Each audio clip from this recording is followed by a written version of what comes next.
வன்னியரசு நிகழ்ச்சி நான் உங்ககிட்ட இருந்தே தொடங்குறேன். ரொம்ப கடுமையான விமர்சனங்களை விசிகாவினுடைய தலைவரும் நாடாளுமன்றத்தில் முன்வைக்கின்றார். திமுகவினுடைய எம்பி ஆராசாவும் கடுமையான விமர்சனங்களை முன்வைக்கிறார். ஜனநாயகத்திற்கு கேள்விக்குள்ளாகி இருக்கிறது, பாஜக ஆட்சியில் ஜனநாயகம் மதச்சார்பின்மை மீது தாக்குதல் நடத்தப்பட்டிருக்கிறது அப்படிங்கிற ஒரு விமர்சனத்தை முன்வைக்கிறாங்க. உண்மையிலேயே இந்த விமர்சனத்திற்கான முகாந்திரம் இருக்குதா இந்த ஆட்சியில்? அதாவது சுப்பிரமணிய சாமி பாரதிய ஜனதா கட்சியினுடைய முன்னணி தலைவர்களில் ஒருவர் சுப்பிரமணிய சாமி, பாஜகவினுடைய வழக்கறிஞர். அவர் அஸ்வினி உபாத்யாயா, ரெண்டு பேரும் சேர்ந்து உச்சநீதிமன்றத்தில் வழக்கு தொடுத்தாங்க. மரியாதைக்குரிய தலைமை நீதிபதி சஞ்சீவ் கண்ணா கூட இருக்கிற சஞ்சீவ்குமார் அவர்கள் தான் அந்த விசாரணையை எடுக்கிறாங்க. அதில் என்ன சொல்கிறாங்கன்னா, 1976 எமர்ஜென்சி பீரியடில் கொண்டு வந்த செக்யூலர் அப்படிங்கிற ஒரு அந்த கண்டென்ட்டையும், அந்த பிரியாம்பிளில் இருக்கிறத அந்த செக்யூலரையும் சோசலிஸ்ட் அப்படிங்கிற ரெண்டையும் எடுக்கணும். இது அவங்களுடைய முயற்சி. பாஜக இதை எடுக்கணும் அப்படிங்கிறத அவங்க தொடர்ச்சியாக அதை நீதிபதிகள் தள்ளுபடி பண்ணிட்டாங்க. அதில் இடையீட்டு மனுவாக இந்த சோசலிஸ்ட் செக்யூலர் அப்படிங்கிற இந்த மதச்சார்பின்மை, இந்த சோசலிசம் அப்படிங்கிறத ரெண்டையும் எடுக்கக்கூடாது அப்படிங்கிறது விடுதலை சிறுத்தைகள் நிலைப்பாடு அப்படிங்கிறத இடையீட்டு மனுவாக எங்களுடைய தலைவர் எழுச்சி தமிழர் அவர்களும் அந்த மனுவில் சேர்ந்து வழக்கு நாங்களே ஒரு வழக்கறிஞரை நியமித்து அந்த வழக்கில் நாங்கள் ஆஜராகி இதில் அந்த வழக்கு தள்ளுபடி செய்யப்பட்டது. இப்படிப்பட்ட ஒரு சூழலில் தான் இன்றைக்கி ஒரே நாடு ஒரே தேர்தல் அப்படிங்கிற மசோதாவும் அவங்க அமைச்சரவை ஒப்புதல் கொடுத்து இப்போ அதுவும் விவாதத்துக்கு வரப்போகுது. 75வது ஆண்டு அரசியலமைப்பு சட்டத்தை நம்ம வணங்கணும், 75வது ஆண்டு அப்படிங்கிறத கொண்டாடணும் அப்படின்னு சொல்லி மோடி அவர்களும் பாஜகவும் அதை சொல்கிறாங்க. மிக வேடிக்கையான ஒரு முரண்பாடான நிகழ்வாக தான் நம்ம பார்க்குறோம். அரசியலமைப்பு சட்டத்தில் இருக்கிற மத சுதந்திரமோ இல்லை மதச்சார்பின்மையோ இதெல்லாம் எடுத்துட்டு இவங்க அரசியலமைப்பு சட்டத்தை கொண்டாடுற நிலையில் தான் இன்றைக்கி அவங்க இருக்கிறாங்க. இது 2014 இவங்க முயற்சி பண்ணுறாங்க. அரசியலமைப்பு சட்டத்தில் டோட்டலாக மாற்றணும் அப்படிங்கிறது அவங்களுடைய இலக்கு. அதை நோக்கி தான் அவங்க ஒவ்வொன்றா அவங்க நகர்த்துறாங்க.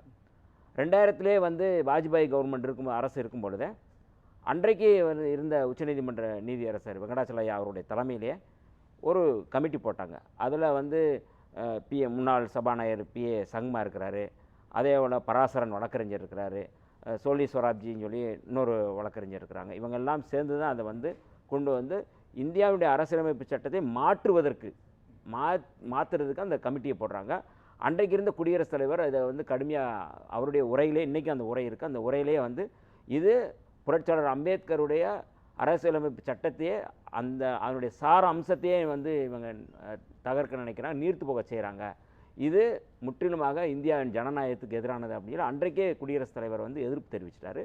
அதனால் அது நின்று வச்சு பெரும்பான்மையில் எப்படி இதை மாற்றணும்னா 3ல் 2 பங்கு அவங்களுக்கு பெரும்பான்மை வேணும். இப்போ அவங்கள்ட்ட பெரும்பான்மை இல்லை.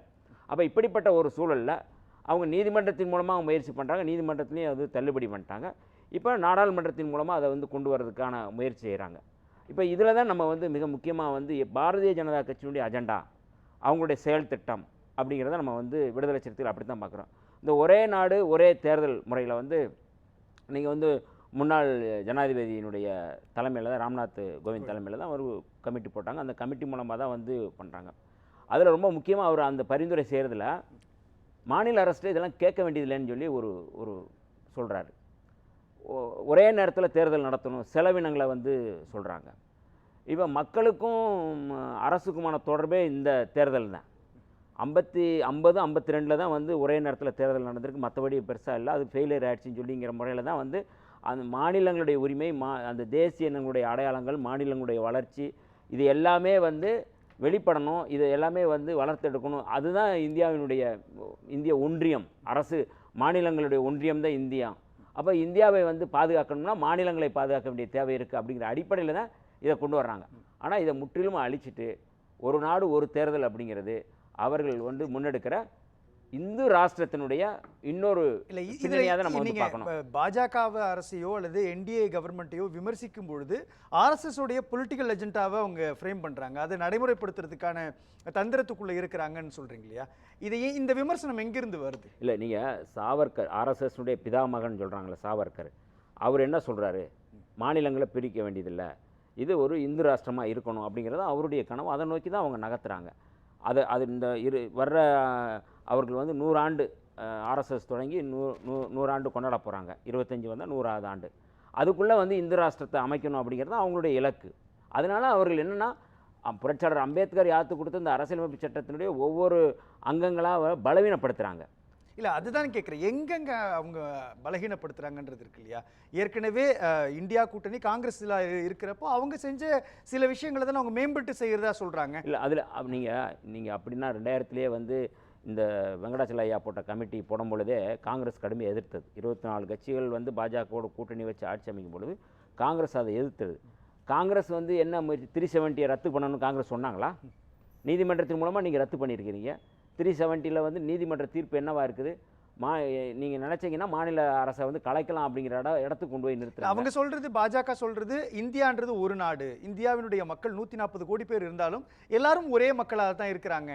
அந்த பார்வையை தான் பாஜக முன்வைக்குதுன்றாங்க இல்லையா? இல்லை, நீங்கள் ஒரே நாடு அப்படிங்கிறதே இல்லைங்கிறார் புரட்சியாளர் அம்பேத்கர். வந்து இது ஜாதியாக இருக்குது, இது எப்படி நீ நேசன்னு சொல்லுவீங்க?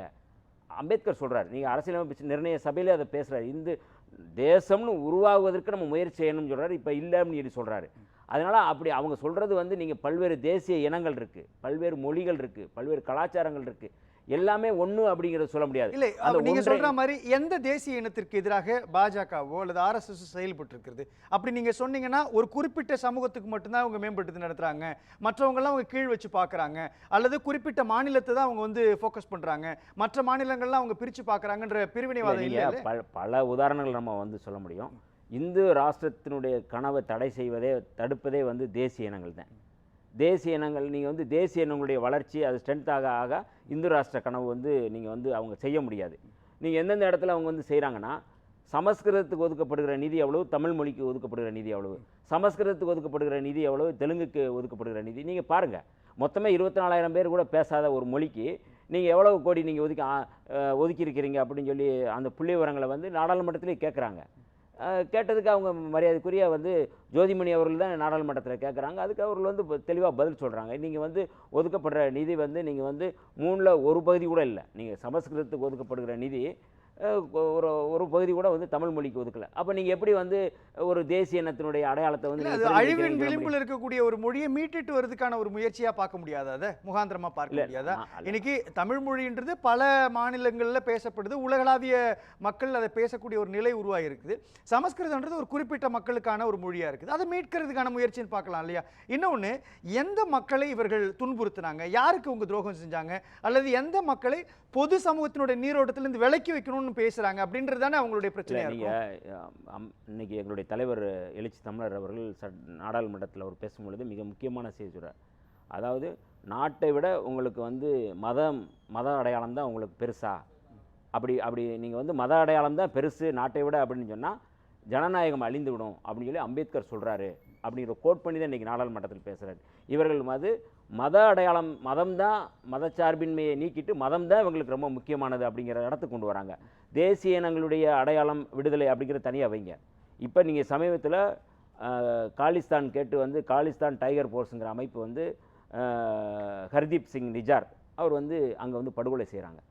எங்கே கனடாவில் போய் படுகொலை செய்கிறாங்க. யார் படுகொலை செய்கிறாங்க? கனடா நாட்டினுடைய அதிபர் வந்து வெளிப்படையாக வந்து ஜஸ்டின் ட்ரூடோ வந்து சொல்கிறாரு, இந்த படுகொலைக்கு பின்னாடி அமித்ஷா இருக்கிறாரு, இந்திய அரசு இருக்குன்னு சொல்லி வெளிப்படையாக நாடாளுமன்றத்தில் பேசுகிறாரு. இது வந்து இன்றைக்கும் நீங்கள் வந்து அதனுடைய பதிவுகள் இன்றைக்கி இருக்குது. ஏன் அதை வந்து நீங்கள் பண்ணுறாங்க? சாமானிய மக்கள் எங்கே உங்க குறிய வச்சுக்கிறாங்க? நீங்கள் வந்து காலிஸ்தான் தனிநாடு கேட்குற பிரச்சனையோ அல்லது காலிஸ்தான் விவகாரத்தில் ஒரு கொலை செய்யப்படுறதை தாண்டி இங்கே இருக்கக்கூடிய மக்கள் எல்லாம் ஒரு தாய் மக்கள். இந்திய அரசியலமைப்பு சட்டம்ன்றது ஜனநாயகத்தினுடைய தாயாக இருக்கிறது. பல விஷயங்களில் வந்து முன்னுரிமை கொடுக்கறதுக்கான அடித்தளத்தை பாஜக அமைச்சிருக்கு. ஒரு பழங்குடியினை சேர்ந்த ஒருவர் இன்றைக்கு குடியரசுத் தலைவராக இருக்கிறான்னா அது வந்து பாஜகவினுடைய முயற்சியால் வந்திருக்கு அப்படின்றார் இல்லையா? இவ்வளவு அரசியல் சாசனத்தினுடைய பெருமைகளை பற்றி பேசக்கூடிய பாஜகவை இப்படி விமர்சிக்கிறது சரியான? நீங்கள் பழங்குடி மக்கள் இன்னைக்கு பேசின மோடி அவர்கள் பேசினது கூட பழங்குடி பெண் அப்படிங்கிறத வந்து சொல்கிறாரு. மணிப்பூரில் பழங்குடி சமுதாயத்தை சேர்ந்தவங்க தான் வந்து இன்றைக்கி எவ்வளோ மோசமாக படுகொலை செய்யப்படுறாங்க, பாலியல் வன்முறை செய்யப்பட்டாங்க, நிர்வாணப்படுத்தி எவ்வளோ வந்து அவர்கள் வந்து விரட்டப்பட்டு அவர்களுக்கு தீ வைத்து கொளுத்தப்பட்டார்கள்.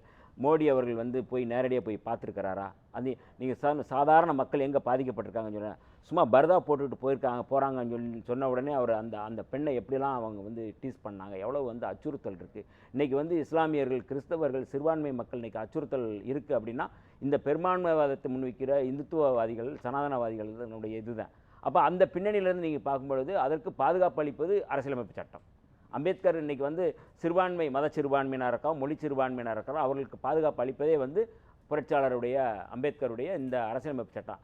அப்போ அந்த பாதுகாப்பை வந்து முழுமையாக ரத்து செய்யணும். இன்றைக்கி வழிபாட்டு தலங்கள் சட்டத்தை வந்து யார் இப்போ வந்து இவங்க வந்து மதிக்கிறாங்க? பாபர் மசூதி இடிச்சிங்க, அதுக்கப்புறம் காசிக்கு வந்தீங்க, மதுராவுக்கு வந்தீங்க, நீங்கள் வந்து இங்கே சம்பல் மாவட்டத்தில் வந்து 5 பேரை படுகொலை செய்கிறீங்க. இது சாமானிய மக்களை படுகொலை செய்யலையா? மாட்டுக்கறி வச்சுருந்ததாக சொல்லி வந்து அக்லாக்கை வந்து படுகொலை செய்யலையா? இது எப்படி நீங்கள் வந்து சாதாரணமாக வந்து இதை கடந்து போயிட முடியும்? இப்போ இந்த இடத்துல அரசியல் சாசனம் பாதுகாக்கலையா? இப்போ அவர் பிரதமர் நரேந்திர மோடி பேசுகிறப்ப சொன்னார் எமர்ஜென்சிக்கு முடிவுரை எழுதினதே அரசியல் சாசனம் தான் அப்படின்றப்போ, நீங்கள் சொல்கிறத பார்த்தா எமர்ஜென்சியை தாண்டி ஒரு படுகொலை நடக்கிறது அல்லது ஜனநாயகத்திற்கு கேள்விக்குள்ளாக்குறது அப்படின்றது அதீதமான விமர்சனம். இல்லை, எமர்ஜென்சி பீரியடு தான் வந்து இந்த பிரிவை கொண்டு வர்றாங்க, கரெக்டுங்களா? இந்த செக்குலர் அப்படிங்கிறதையும் இந்த மதச்சார்பின்மைங்கிறதையும் இந்த சோசியலிசம்ங்கிறதையும் அவங்க கொண்டு வந்து தர்றாங்க. இந்திரா காந்தி அம்மையார் அன்றைக்கி எமர்ஜென்சி கொண்டு வந்தாலும் கெட்டதில் ஒரு நல்ல விஷயம் அப்படின்னு சொன்னால் இந்த ரெண்டையும் அவங்க வந்து சேர்த்தது. 42வது திருத்தத்தில் இதை வந்து திருத்துறாங்க. இன்றைக்கி 44 வருஷம் ஆச்சு. 44 ஆண்டுகளாக கழித்து இவர்கள் அதை நீக்கிறாங்கன்னா அவர்கள் எவ்வளவு அச்சுறுத்தல் இருக்குது. அவர்கள் மதச்சார்பின்மை அப்படிங்கிறது இருக்கக்கூடாது.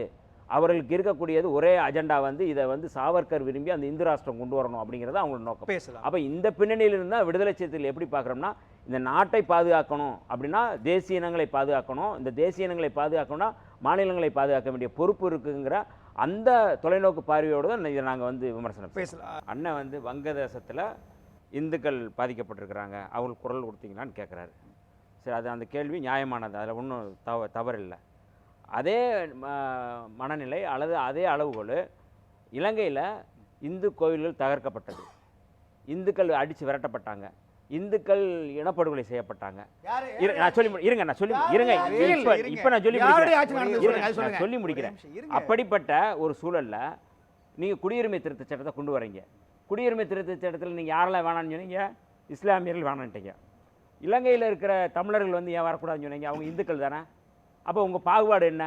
இதுதான் அரசியலமைப்பு சட்டத்துக்கு எதிராக. நீங்க இருங்க, நான் சொல்லி முடிக்கிறேன். அண்ணா இருங்க, நான் ரொம்ப அடிப்படையானது என்னன்னா, நீங்க வங்கதேசத்துக்கு ஒரு பார்வை, இலங்கையில் இருக்கிற இந்துக்களுக்கு ஒரு பார்வை. அங்க நீங்க குடியுரிமை திருத்த சட்டத்தை எப்படி எதற்காக நீங்க வந்து அளவுகள் வந்து தமிழர்கள் வரக்கூடாது சொன்னீங்க? பேசலாம். உங்களுடைய இறுதி கருத்து ரொம்ப சுருக்கம். இல்லை, அதாவது 1971 கொண்டு வரப்பட்ட வழிபாட்டு தலங்கள் சட்டம், அந்த சட்டம் குறித்து இப்போ வந்து வழக்கு, அந்த வழக்கில் விடுதலை சிறுத்தைகளும் நாங்கள் எங்களுடைய தலைவர் அவர்களும் அந்த வழக்கில் சேர்க்கப்பட்டு, அப்போ நீதியரசர் சொன்னது இதே தலைமை நீதிபதி தான் சொல்கிறாரு, இவங்க வந்து ஒன்றொன்னா இடிச்சிட்டு வர்றாங்க, மதச்சார்பின்மை அப்படிங்கிறது பாதுகாக்கப்படணும், மதத்தன்மை வந்து பாதுகாக்கப்படணும் அப்படிங்கிறது தான் நீதிபதி சொல்கிறது. அதில் ரொம்ப முக்கியமாக இவங்க என்னென்னா, பாபர் மசூதிக்கு அப்புறம் ஒவ்வொரு இதாக இடிக்கிறது அப்படிங்கிறது தொல்பொருள் ஆராய்ச்சி மையம் மூலமாக, அந்த ஆய்வு மையம் மூலமாக நீங்கள் இடிக்க முயற்சி செய்வது அரசியலமைப்பு சட்டத்துக்கு எதிரானது அப்படின்னு சொல்லி நான் சொல்லலை, நீதிபதி சொல்லியிருக்கிறாரு. அப்போ நீதிபதி சொன்னதுக்கு பிறகு நீங்கள் முழுமையாக அரசியலமைப்பு சட்டத்தை நீக்குவது அல்லது அதை தகர்ப்பது அப்படிங்கிற முயற்சியில் ஈடுபடுறீங்க. ரெண்டாவது ஒரு பொய்யை சொல்கிறார் அவர். மணிப்பூரில் மரியாதைக்குரிய தேசிய மக்கள் கட்சியினுடைய தலைவர் சங்மா அவர் வந்து மணிப்பூருக்கு கொடுத்த அந்த ஆதரவை திரும்ப பெறும்பொழுது கொடுத்த கடிதத்தில் அவரே சொல்கிறாரு, இங்கே வந்து அமைதியை நிலைநாட்ட முடியல இந்த அரசால், நீங்கள் அதனால் நான் இதிலேருந்து ரிசைன் பண்ணுறேன். இந்த ஒன்றிய அரசில் இருக்கிற அமைச்சர்கள் கூட வந்து பார்க்கல, அமித்ஷா வந்து 2 முறை தான் போயிருக்கிறாருன்னு சொல்லி அதில் கடிதத்தில் குறிப்பிட்டிருக்கிறாரு. அதனால் வந்து ஒரு அவையில் பேசும்பொழுது ஃபேக்டை செக் பண்ணிவிட்டு நீங்கள் பேசுங்க. அங்கே வந்து அமைச்சர் சொன்ன கருத்துலேருந்து நான் பேசுகிறேன் நான். அதனால் வந்து முழுக்க இவர் இன்னொரு கருத்து பிரிவினைவாதம் சொல்கிறாரு. பிரிவினைவாதம்னா இந்திய அரசியலமைப்பு சட்டத்துப்படி இது மதச்சார்பற்ற நாடு, நீங்கள் இந்து ராஷ்டிரம் சொன்னால் அதுதான் பிரிவினைவாதம். நீங்கள் இந்து ராஷ்டிரம் சொல்கிறது தான் பிரிவினைவாதம். பிரிவினைவாதம் பேசுகிற கட்சி பாஜக, பிரிவினைவாதம் பேசுகிற தலைவர் வந்து மோடி.